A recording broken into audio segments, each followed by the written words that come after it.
Hey there, English Hero. Welcome back to another episode of the Heroic English Podcast. I'm Max, your host, and in today's episode, we are going to explore the power of grit. What is grit? Grit is the determination to reach your goals even when there are difficulties. Grit is the strength needed to keep going despite a busy schedule, overcome learning challenges, face the fear of speaking, bounce back from failure, and be creative when resources are scarce. How does your grit show up in your English learning journey today? I can share about a time when I was struggling with my English learning to the point I almost gave up. When I first started learning English, I enrolled in university to study translation. I'd just been learning English for a few months by then, and so my grasp of the language was very basic. I could barely put a few words together. And so it was a big shock for me when I found myself in a class with around 50 other students who all spoke English extremely well. To make things worse, I kept comparing myself with them, and that shattered my confidence. Whenever the teacher would call on me to speak in front of everybody, I would freeze and feel deeply embarrassed about my low English level. For me, it was a really unpleasant situation, which, it ended up working out for me because it created the pain that would later fuel part of my motivation. But at the time, all I could see was a really negative experience. And at that low point, I faced two options: to quit or to persevere. What did I do? Well, I quit, but just temporarily. I needed that break because I needed it to stabilize and to just return to a more neutral state of mind. I did end up going back, and this time I was more prepared, I had more knowledge, I was more focused. And this led to overcoming fears, increasing my confidence, gaining momentum in my learning, and overall accelerating my progress towards fluency in the language. The crucial element in all of this: grit. And so, together with my guest today, we will guide you on a journey of discovering your most gritty self so that you can find the strength that you need to progress towards your most fluent, confident, and capable self in English. In this episode, I'm being joined by a very gritty English heroine, Kate Tronts. She's been part of our Heroic English community from the very beginning, and you are going to learn a lot from her. Also, this episode comes with a free PDF guide full of tips and questions for reflection and practical strategies to help you become more gritty in your English learning journey. If you really want to internalize and master everything that we are going to learn and explore today, I recommend that you download that PDF guide. And for that, I've put the link down in the description of this podcast. So with that said, sit back, relax, and get ready to transform into a gritty English hero. Let's do this. Kate, thanks so much for being here with me today, and of course the audience on the other side. Thank you so much for inviting me. Thank you for having me. Hopefully we're going to have a great conversation today, and hi to all English heroes.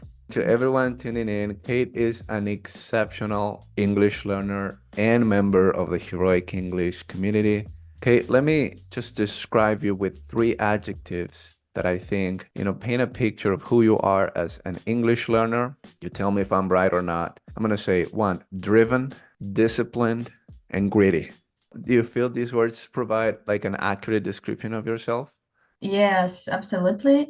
I feel they really resonate with me. Talking about learning English, I'm really driven by this language. I'm passionate, absolutely passionate about the English language. I'm gritty because I feel that I'm on my right path right now, and I really love what I'm doing. Yeah, and then if you don't know what gritty is, English hero, don't worry. because we're gonna discuss that at length today. And you're mentioning, Kate, loving what you're doing, which is a key ingredient in being greedy. You cannot be greedy if you don't like what you're doing. And I also want to comment that you, Kate, have been in the Heroic English community pretty much since day one. So I'm very thankful for that, and also pumped to have you here today and can't wait to get into our chat today. So to that effect, I've got three questions for you. Number one, why don't you tell us a little bit about yourself? To feel free to share anything that you like about your English learning journey. And number three, just for fun, because it's kind of random, what was your favorite school subject? Okay, I'm Kate. I'm a passionate English learner. I'm a civil servant with more than 12 years of experience, but now I'm on my maternity leave. I'm taking care of two little kids, but I decided not to waste my time being on maternity leave because I feel I can combine taking after my kids and doing something also meaningful. In my case, it's learning English. I have some background, basic school knowledge, but it's not enough. I feel that I need to master English right now. This is the perfect time for me because I had several attempts to learn English in some private schools, but every time I ended up quitting because I think that my mindset wasn't strong enough to continue. But after some time, I feel that mindset shift and now started doing it with kind of renewed energy and positive beliefs that I can do it. I have to mention that I was an excellent student in school. I loved practically all the subjects, but of course there were some of them which I loved more. And the favorite one was English. Also, I liked geography. Well, geography was my favorite one for a long time. But Mhm. when it comes to English, as opposed to you, that was one of my least favorite. Ironically, right? Given, what I'm doing today, that intrinsic motivation wasn't there for me when it came to English. It started to develop a little bit later during my teenage years, but still, like, I hated English as a school subject. And I also wanted to comment on, this mindset shift that you were mentioning. My interpretation of your journey, or like what I think enabled this mindset shift, was, of course, as you mentioned, your motivation for it, but there was also a very practical element of having more time, taking some time off from work. This time availability provided you with, the necessary space that you needed to start putting more attention to English and effort and energy, which started to kind of like become a snowball effect, like you started to gain momentum. And that's what, I guess put you in a place where I could, see you there, connect with you, and you started then to take part in the Heroic English community.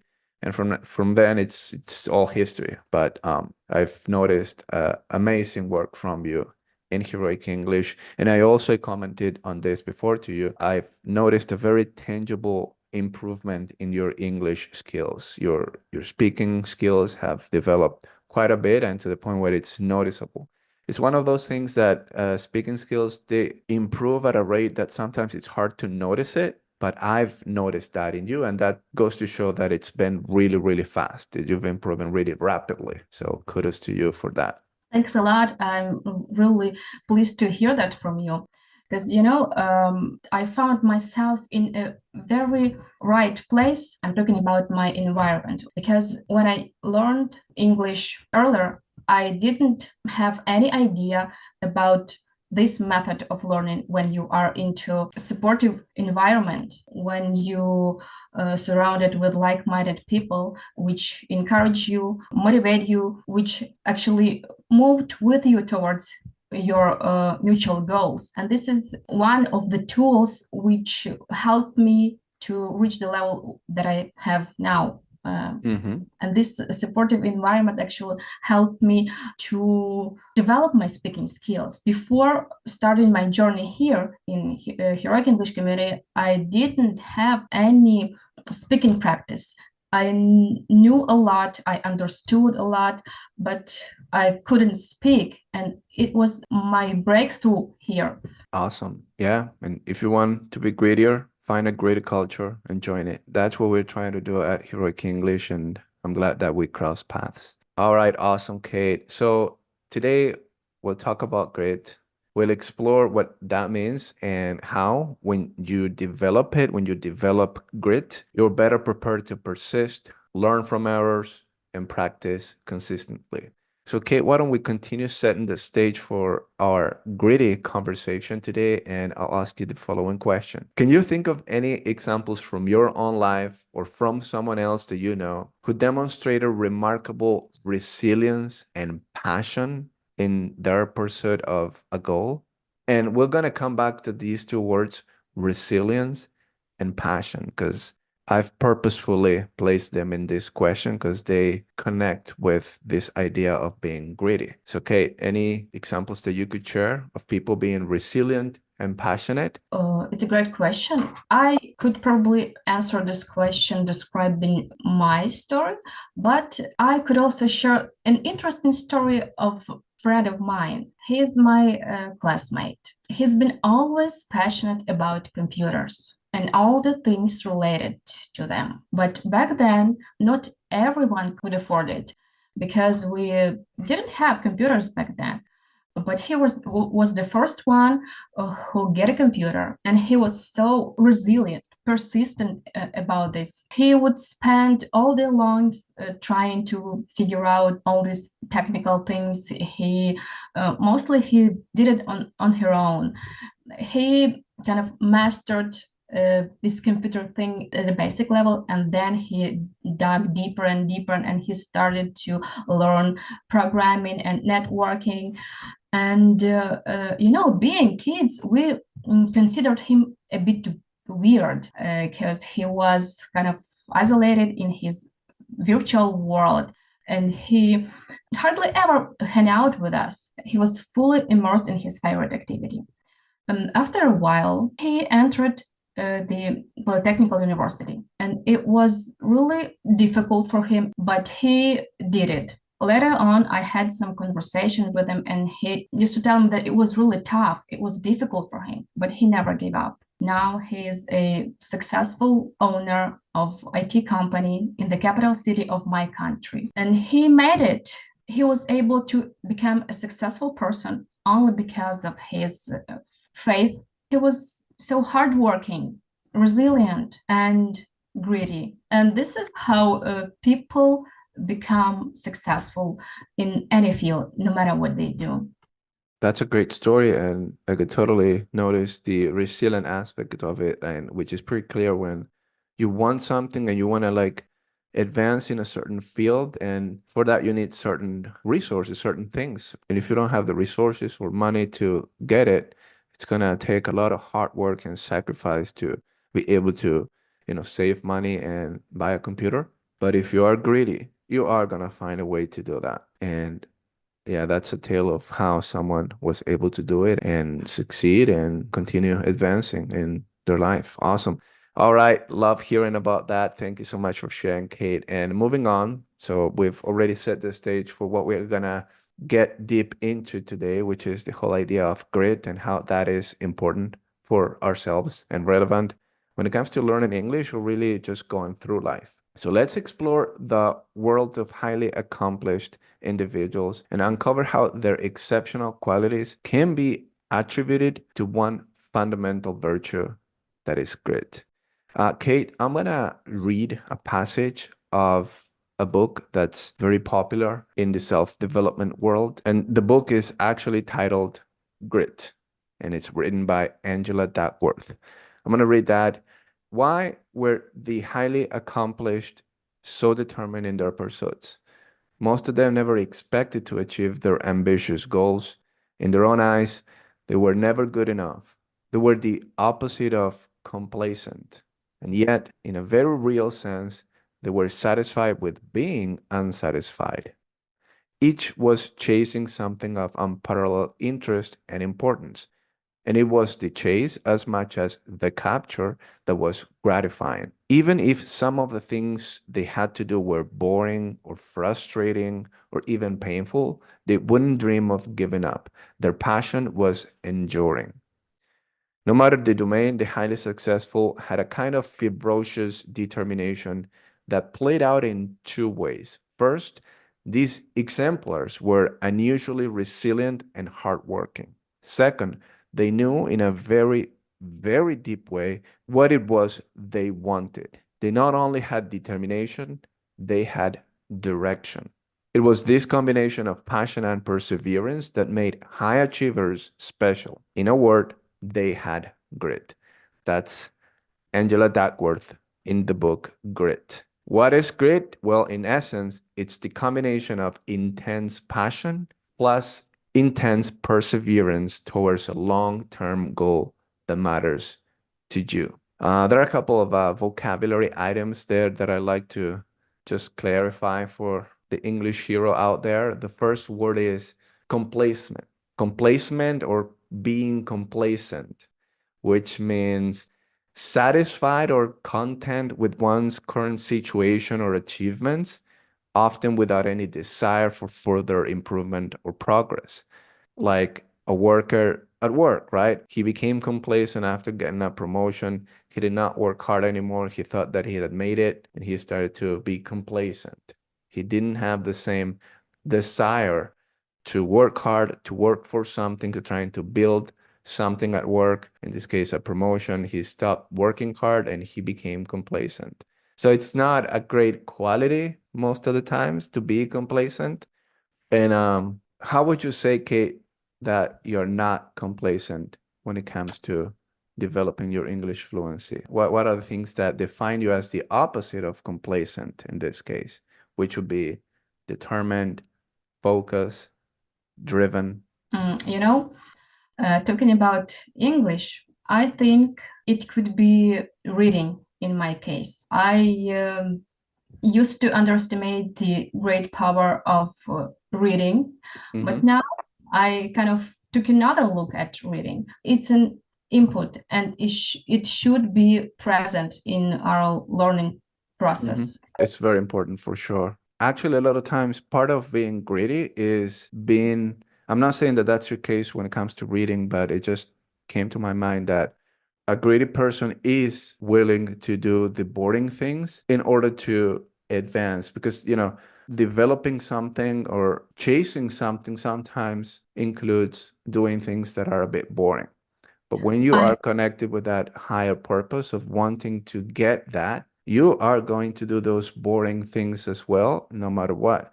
And that's one of the things that a lot of times I notice in English learning, people only want to do the things that are fun, which is all right, natural and understandable. But there are going to be things that, okay, just do something that's a bit more boring, but it's going to help you. When I see someone engaging in something like that, I instantly recognize that person as someone who's greedy. Yes, I absolutely agree on that. And talking about reading, I decided to fully change my approach towards reading because I do understand I need to be engaged in these activities. So I've chosen to read intensively. I read really slowly. I read out loud. I read trying to figure out and understand every single word. Yes, it's boring. Sometimes it doesn't bring me joy, but I feel like it's very useful for me. I feel like I'm improving, and it was even more boring at the very beginning. And now, after I've read half of a book, I feel like I'm more into this, and it's not that boring as it was at the very beginning. The power of starting is really important. Once you start, you are more likely to continue, and it's kind of compound effect. You suddenly find yourself in this absolutely enjoying process, which used to be boring at the very beginning. Mm-hmm, mm-hmm. Totally, totally. I just sometimes it's just all about making that first step forward, and after that, it's you've already gained the momentum that you needed. It's just getting moving, and then inertia is gonna do the rest. Absolutely. There was another part in the reading passage I just read, which I wanted to highlight, chasing something of unparalleled interest and importance. So unparalleled, an adjective that really intensifies the meaning, super important, unparalleled. Chasing something of unparalleled interest and importance And it was the chase as much as the capture that was gratifying. So it's this idea that it's not the destination, it's the journey, and it's all about enjoying the journey, enjoying the process of trying to improve in your English. When you can actually do that, enjoy the process and not just think about the end goal, you're going to be much more effective in making progress. There's also this idea that it's focus on the process rather than on the end result or the goals that you're after. It's important to have a vision for what you want to become, who you want to become, but most important is what you're doing today that's going to get you just one step closer to that goal, to that vision of yourself. What do you think? Yes, I totally agree.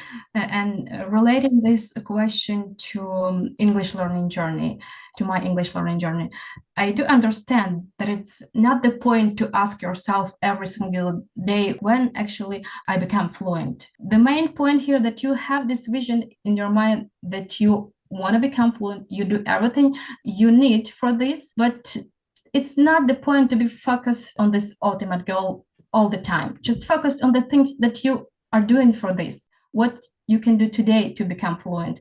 I totally agree. It's better to be focused on the process, not on the ultimate goal. And you, in this case, you're more likely to achieve your goal much faster. Sometimes I feel like I do not make progress.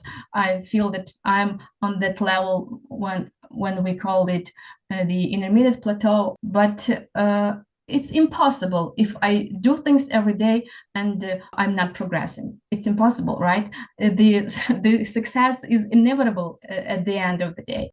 Absolutely, and I love that that you said the word inevitable because it's this idea that do something that if you believe that if you keep at it and if you do that thing consistently, taking action in a consistent way, success is going to be inevitable. And if you feel at some point that you are stuck, you're getting stuck and you're not advancing as much as you could, all right, try something different and just start like testing the hypothesis that trying that new thing, it's going to make success inevitable.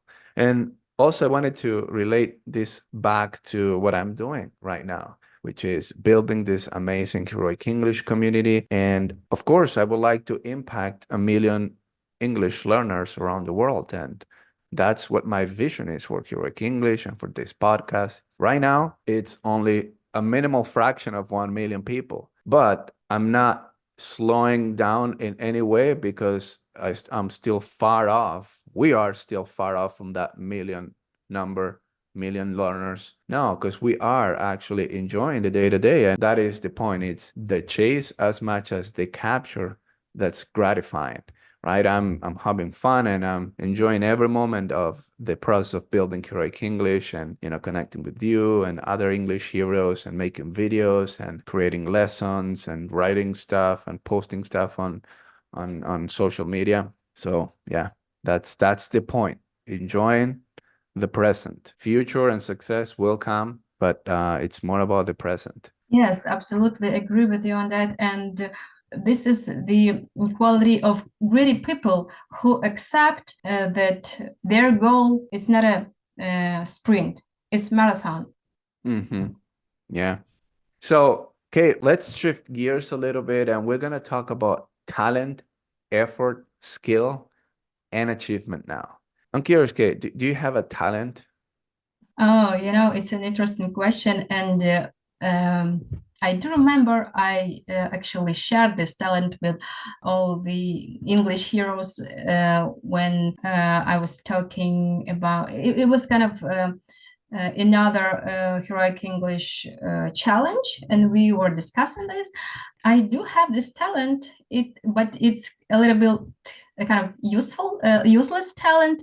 It's like rolling my tongue like this, and I want to say that I really find it useless because the only area, the only sphere where I can apply this, it's when playing with my kids and trying to distract them or just engage them in some kind of funny activities. But yes, I can define it as a little bit like useless talent. And what about you? Maybe you would share with us your talents.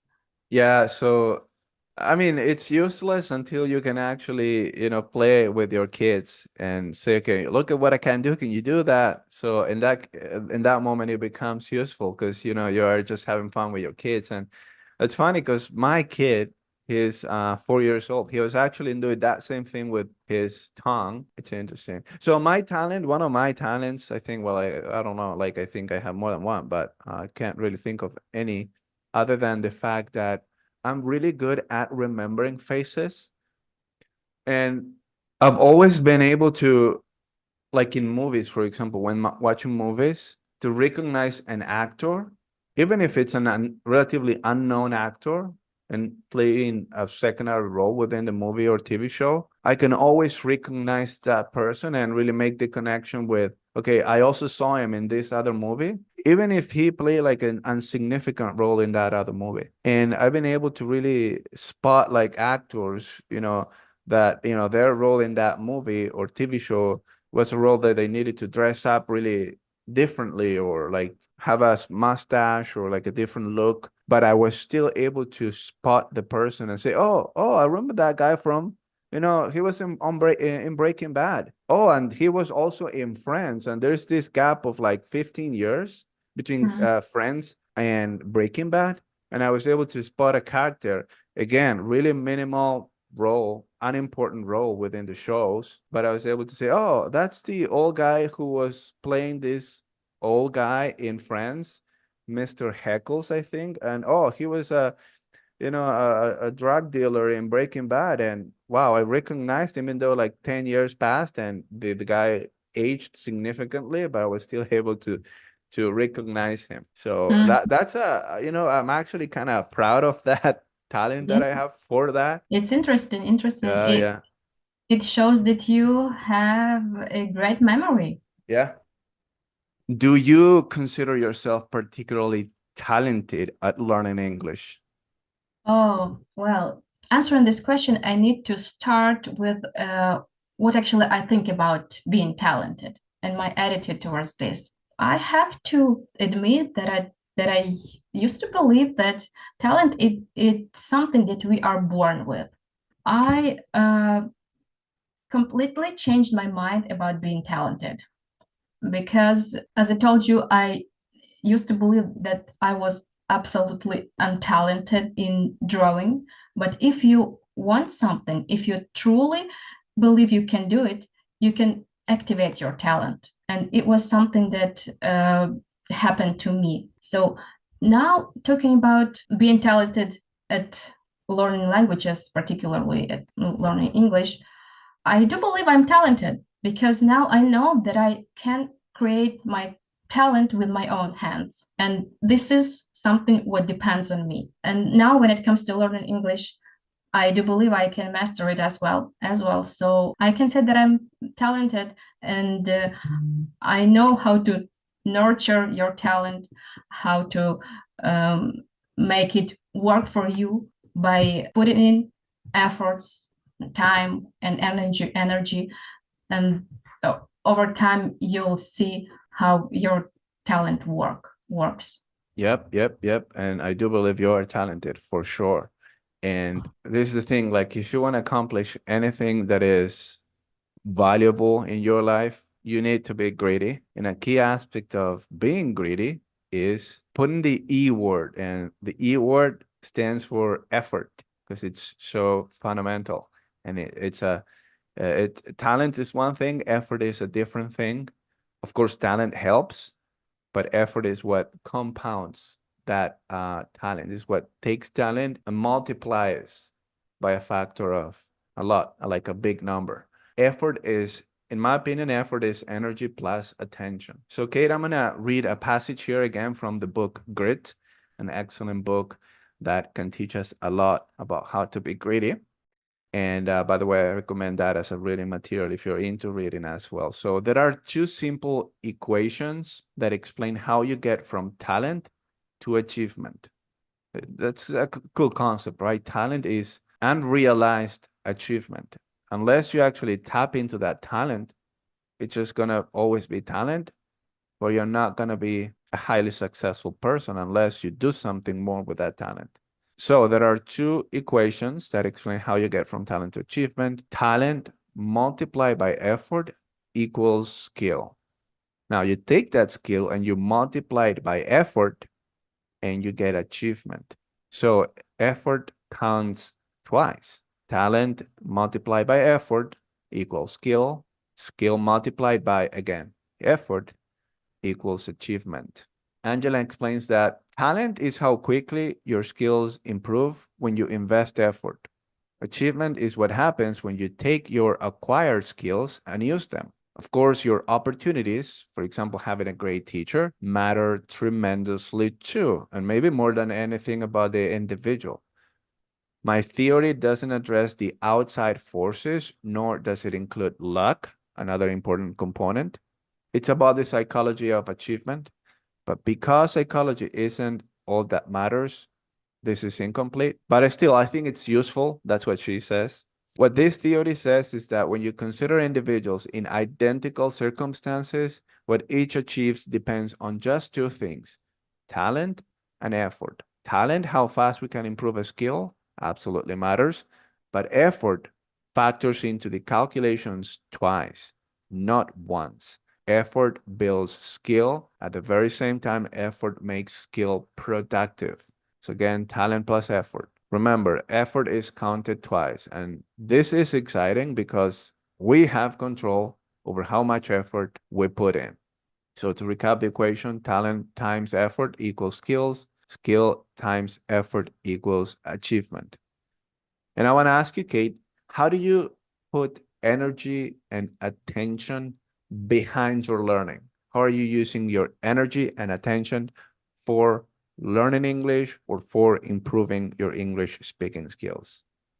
Okay, I'd like to highlight an importance of energy in planning our learning activities, because we all tend to prioritize time management, but still we need to take into account energy management, because there are times during the day when we feel this that we are more energized. For some people it's like morning time when we wake up, for other people it can be late, and for me it's morning, of course. And I even try to get up much earlier in order to accomplish my learning stuff, because I know that in this case I'll be more productive. Also, I'm into making videos for the community and for my YouTube channel.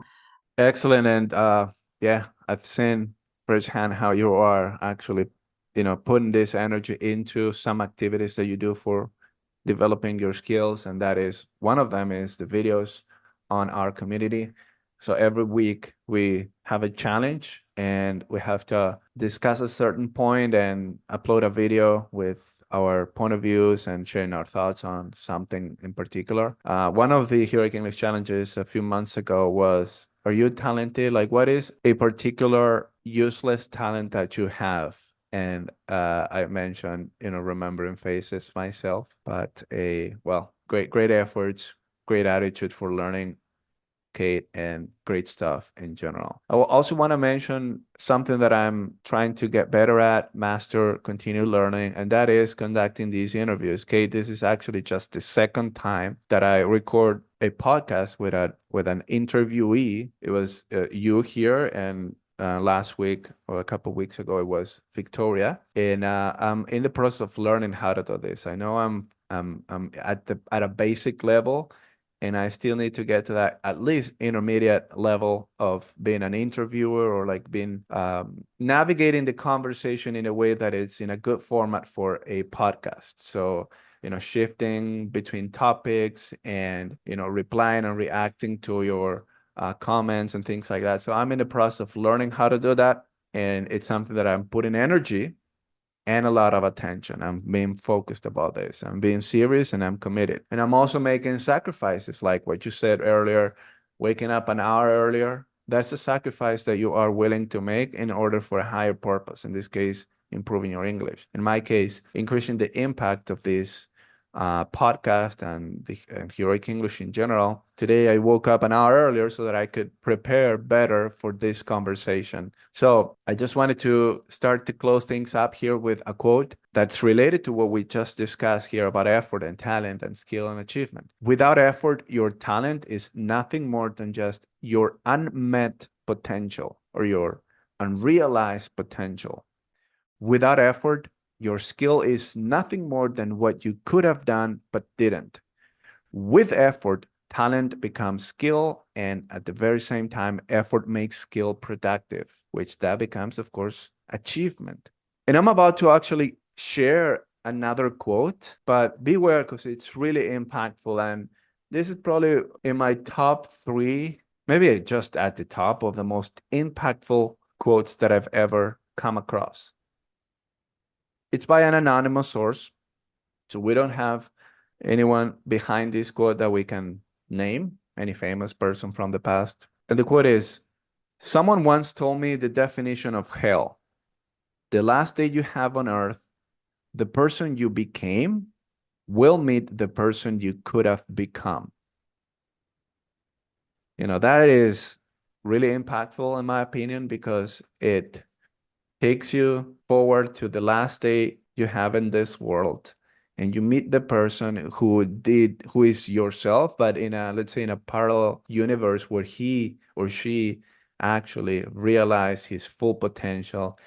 And that person looks different, acts different, is different, and it's just a better version than your version of someone who did not really use their talents, use their skills productively, and is living this world with a bunch of ideas that he or she could have bring to fruition and, achievements and success and things like that. Someone once told me the definition of hell, the last day you have on earth, the person you became will meet the person you could have become. And if you allow me, I'd like to reflect on this quote. And I think the difference between you and that person is that that person did everything you didn't want to. Or I chose not to because either procrastinating, not being courageous enough. Yeah, I think the difference is taking action. It's all about doing something that is going to get you just a tiny step closer to something better. It's about making that 1% improvement every day. So the person you can be, you must be. Otherwise, you are wasting your time. So, Kate, just to wrap up things here in this amazing conversation we've had today, what's an empowering message, thought, or question you'd like to share with us before we wrap up today? Oh, well, it was such a nice conversation. And, to wrap up things, I would probably say you can do everything you want in your life. You can achieve everything you think about, only if you intrinsically want to, but by putting in enough effort, time, and energy. So if you want to achieve something, if you believe into this, you will definitely achieve it. But by putting in effort, time, and energy, being resilient, sometimes falling, but raising and keep going, keep improving, keep learning from your mistakes, and finally you'll achieve your goal. So attitude really matters. Love that, Kate. And one last thing, you mentioned having a YouTube channel where you upload your videos to. Way to go, by the way. That's how you take energy to a next level. You start to really, create your own voice in the English learning community, and you start to be an active participant, not just watching other people's videos, but also creating your own. And that's very commendable. So, Kate, what is your YouTube channel? Can you share it? Would you like to share it with the audience today? Yeah, my YouTube channel calls My English Fluency Path. I got fired up with the idea of creating my YouTube channel in order to stick to English on regular basis. Another learning space where I learn English, share my learning experience with other learners, and get closer to my English fluency step by step. My English Fluency Path. I'm subscribed to your channel, Kate, and it's awesome. So English Hero, go there, subscribe, leave a comment, support Kate. She's amazing. Go there and you're gonna get inspired. You're gonna get tips and you're gonna learn vocabulary and it's gonna be fun. Thank you so much. It's been a blast. I loved our conversation. I think English Heroes are gonna love it as well. And they're going to find a lot of tips and inspiration and empowerment and challenge and everything and all those good things. Thank you. Thank you very much for inviting me. And it was my great pleasure be here. And thank you for having me. All right, English Hero, I hope you enjoyed my conversation with Kate, where we explored the essence of grit in the context of mastering English. It's your persistent effort and determination in the face of challenges that forge your path to fluency. So embrace your gritty self to push through the obstacles that seem to stand in your way. If this conversation inspired you in any way, please subscribe and like if you are watching this on YouTube. And if you're listening on a podcast platform such as Spotify, Apple Podcasts, iHeartRadio, or Deezer, or any of the other hundreds of podcast platforms that are out there, we would love it if you could leave us a 5-star rating. Your support means a lot to us and it helps us reach more English heroes like yourself. All right, English hero, keep learning, keep growing, keep living your English, and until next time.